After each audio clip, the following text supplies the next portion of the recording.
היי חברים. טוב, אז בהמשך לשיעור שלנו, אני שולחת לאביבה ולשלומית לינקים והסבר בדיוק מדויק על מה אתם צריכים לעשות במשימה הזאת. זו משימת חובה, אתם צריכים לבצע את זה בעצם עד התאריך שנקוב לכם במייל.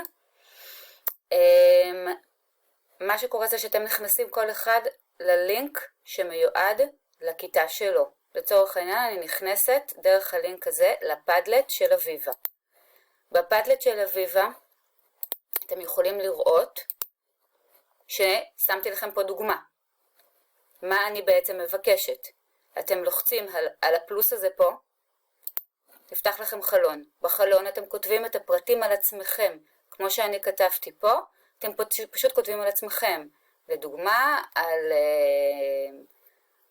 לא יודעת מה, ליבי, my name is ליבי, I am 16 years old, וככה הלאה. אין לכם מייל, אין לכם מספר טלפון שלכם, תמציאו, בדיוק באותו פורמט. תמציאו פשוט, וזה יהיה נהדר. ברגע שסיימתם לכתוב, יש לכם פה 3 נקודות.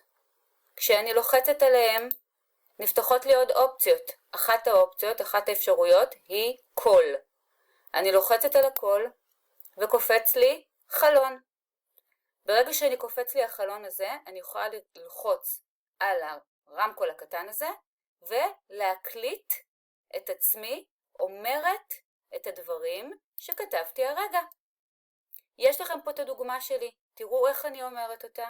אתם פשוט צריכים להקריא את מה שאתם כותבים פה. אתם יכולים להתאמן לפני, אתם יכולים להחליט לא להתאמן לפני ופשוט לזרום. אני רוצה לשמוע אתכם מדברים. בסדר?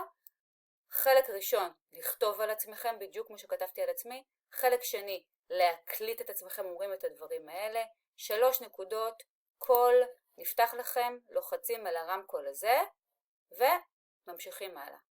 אני מקווה שהמשימה מובנת. מי שלא, יש לכם את המייל שלי, אתם מוזמנים לשלוח לי מייל, אני אעזור בשמחה. בהצלחה.